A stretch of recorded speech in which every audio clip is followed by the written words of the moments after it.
like the world may open back up again. A little bit. It's like time and time again, I gotta remind myself what state of mind I'm in. I sat down here, I knew nothing about this. I didn't know what it was, I don't know the milestone, I don't know anything. And so it was amazing. Like I just sat down blind, and at first it was about the milestone, and then it became about Charlotte, and then it became about the music industry, and it just was such an expansive story. And I have something. I guess the first obvious question is just like, how did it start? Like, when did you start? Yeah. When did you start filming? So this was a 5-year labor of love, and so in, was it 2017? It was 2018. 2018. Yeah. Well, we saw a for sale sign in front of the milestone, and we were like, well, someone better document this before it's bulldozed like everything else in this town. When you saw the drone shots and just how it changed over the course of us filming, how many buildings got torn down and taken out. And so that's sort of how it started. We thought we should just do a short, in the whatever time is allotted before it's bulldozed. And then the story kind of unfolded, and then COVID, and then it kind of turned into the feature that it ended up being. But that was sort of how it started, at least. And Liz and I are just like huge live music people, and so we had never really done a project together, and I was like, well, we could make a short about this, like just film the last few shows that they have there, maybe interview the owner. But you saw the sign, and had you been there or did you just, was it the sign, or were you regulars? Or? In fact, I grew up near there, and my band played there in high school, during the dark years, the kitty litter years, my high school band played there. So we both knew of the place, and Liz had lived in Charlotte, did a bunch of shows. So, and I played roller derby for the Charlotte Roller Girls, and so we were involved with Gorgor luchadors. A lot of roller girls, were wrestling in blood there. I went to beach formal, in fact, when we were working on this film, I was, doing research for producing, and I found a Google review, or a Yelp review that I had done of the milestone 10 years before that was like, great place, terrible bathroom. So that was funny to just find. It's pristine now.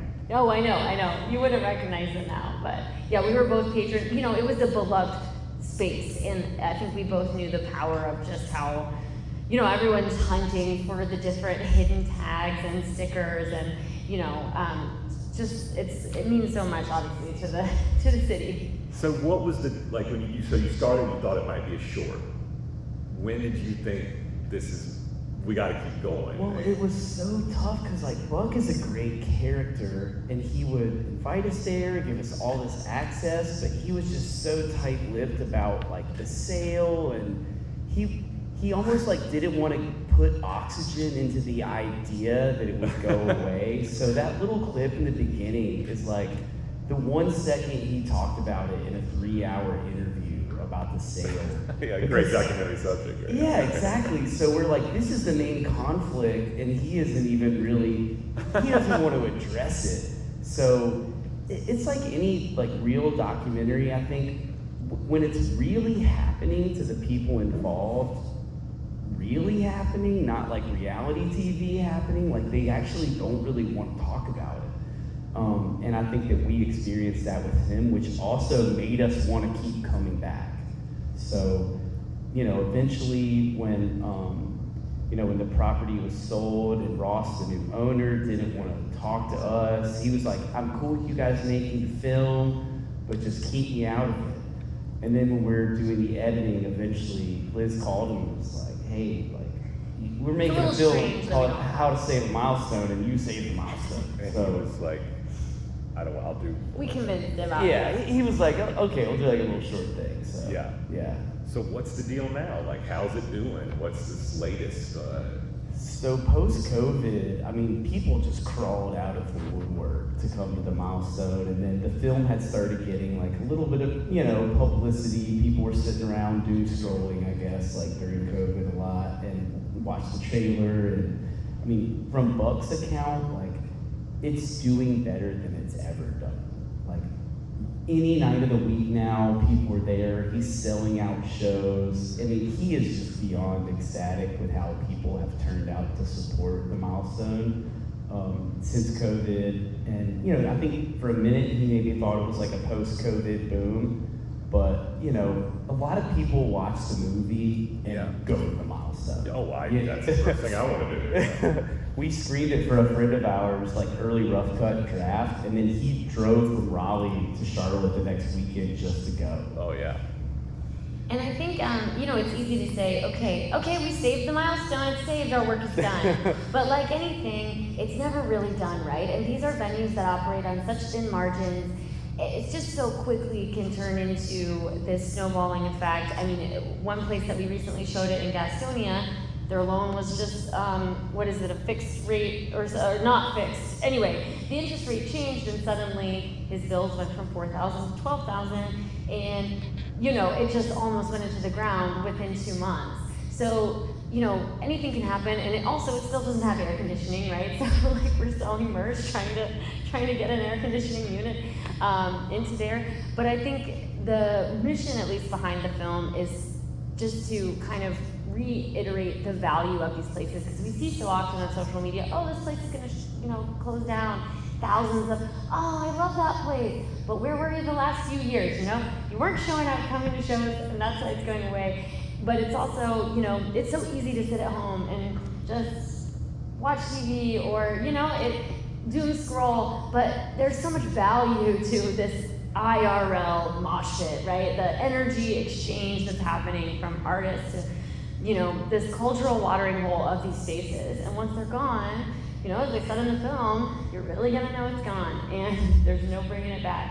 So I think the message is not just to save the milestone and continue saving it, but also the milestone in your city, and that's why we've been doing this kind of tour, playing at a different so venues. the live experiences IRL thing, is that something you're applying to the film as well? Like as you roll it out, are you trying to have that kind of experience when you show this? What's it been like? How are you guys? And it's funny because we'll do like a Q&A after the film, and people are like, when's it going to be on Netflix? And we're like, you're kind of missing the point here. Like, we want you to come out, watch the movie, buy merch from the band, or support the venue, especially like a beautiful place like this.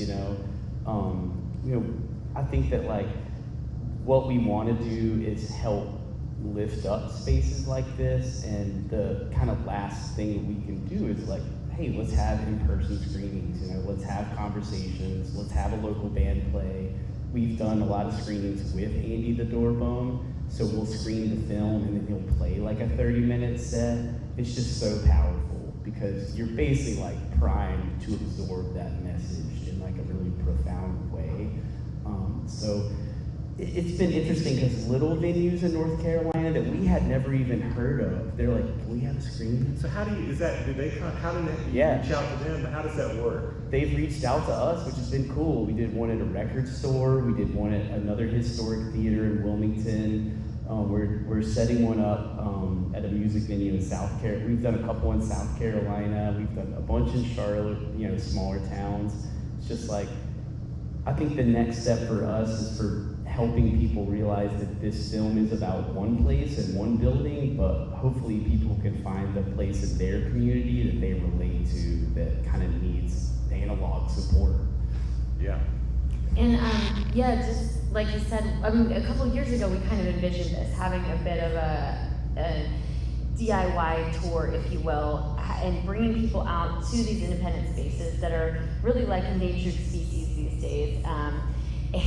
And doing it, and we kind of started this list, and we were like, okay, we'll do kind of North Carolina, maybe like East Coast run, so we're kind of making these little circuits almost.